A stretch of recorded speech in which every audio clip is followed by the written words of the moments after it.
अस्सलाम वालेकुम, welcome to Zayka hub bye उम्मे। आज मैं आपके साथ शेयर कर रही हूँ बहुत ही हेल्दी, मज़ेदार और झटपट तैयार होने वाली मटन शोरबे की रेसिपी, जो बहुत ही कम मसालों के साथ तैयार होगी और इतनी लाइट होगी कि आपको खाने के बाद बिल्कुल भी हैवी फील नहीं होगा। तो चलें स्टार्ट करते हैं। इंग्रेडिएंट्स देख लेते हैं। सबसे पहले तो 1 kg मटन ले लिया है, जिसको मैंने वॉश करके रख लिया है। और दरमियाने साइज़ की इसकी बोटी है। 2 चम्मच भर के अदरक लहसुन का पेस्ट लिया है। 2 मीडियम साइज़ के टमाटर हैं। 2 प्याज लिए हैं मीडियम साइज़, जिनको स्लाइस कट कर लिया है। साबुत मसालों में सिर्फ दालचीनी का टुकड़ा और 2 से 3 हरी इलायची हैं। ड्राई मसालों में 1 चम्मच धनिया पाउडर है, आधा चम्मच ज़ीरा पाउडर है, 1 टीस्पून सुर्ख मिर्च का पाउडर है, हाफ़ टी स्पून हल्दी का पाउडर है और हाफ़ टी स्पून ही नमक है। सबसे पहले कढ़ाई में आधा कप के करीब घी लिया है, उसके अंदर प्याज ऐड कर दिए हैं और साथ ही इसमें गरम मसाला जो साबुत था, दालचीनी और हरी इलायची, वो इसी पॉइंट पे मैं इसके अंदर ऐड कर दूंगी और प्याज को फ्राई करेंगे। जैसे ही इसका कलर गोल्डन हो जाएगा, लाइट गोल्डन हो जाएगा, तो इस टाइम पे हम इसके अंदर मटन को ऐड कर देंगे। प्याज का कलर बहुत ज़्यादा डार्क नहीं करेंगे, अदरवाइज़ हमारे जो ग्रेवी होगी उसका कलर भी उतना ही डार्क हो जाएगा, जो कि अच्छा नहीं लगेगा। अब मटन को हमने इसके अंदर फ्राई करना है। इसका जब कलर चेंज हो जाएगा, ऑफ वाइट सा कलर हो जाएगा, उस टाइम मैं इसके अंदर अदरक लहसुन का पेस्ट ऐड कर दूंगी। पहले हमने गोश्त को इसी तरह से भूनना है प्याज के साथ, उसके बाद इसकी भुनाई अदरक और लहसुन के पेस्ट के साथ करेंगे। अदरक और लहसुन का पेस्ट ऐड कर दिया है, इसको अच्छे से मिक्स करूंगी और तकरीबन 5 से 6 मिनट के तक इसकी मैं भुनाई करूंगी अदरक और लहसुन के पेस्ट के साथ।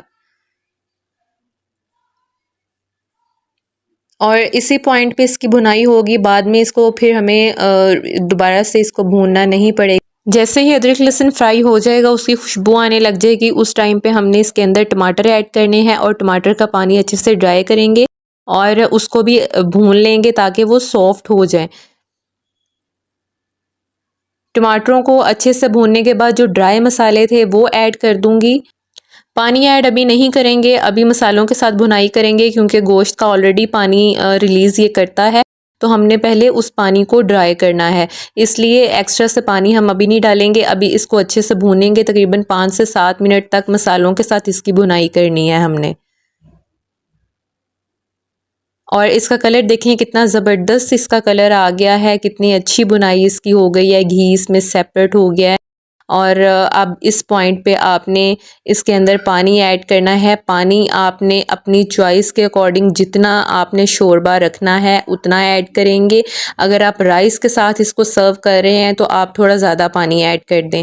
इसको कवर करके 45 मिनट के लिए पकने के लिए रख दिया था और 45 मिनट तक ये बहुत अच्छा गल गया। आप चाहें तो इसको प्रेशर कुक भी कर सकते हैं, मैंने इसी तरह से इसको गला लिया था। और 45 मिनट इसको लगे बगैर कुकर के। कुकर में आपको जो है सिर्फ 15 मिनट इसको टाइम लगाना पड़ेगा।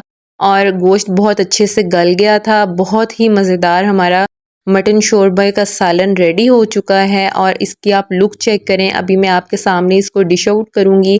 इसका ग्रेवी मैंने इसको नान के साथ सर्व करना था, तो मैंने अब ग्रेवी जो है शोरबा उसके हिसाब से रखा है। अगेन मैं आपको बता रही हूँ कि it's totally depends upon you कि आपने कितनी ग्रेवी इसकी रखनी है, कितना आपको इसका शोरबा ब्रोथ इसका चाहिए। और इसकी लुक देखें, ये बहुत मज़ेदार बन के तैयार हुआ है। इतना मज़े का, इतना लाइट होता है, क्योंकि ये बहुत ही कम मसालों के साथ रेडी हुआ है। और ये आप लोगों के साथ साथ बच्चों और बुज़ुर्गों का भी फेवरेट होने जा रहा है। इसको आपने लाजमी ट्राई करना है। Stay connected for more delicious recipes. Thank you for watching.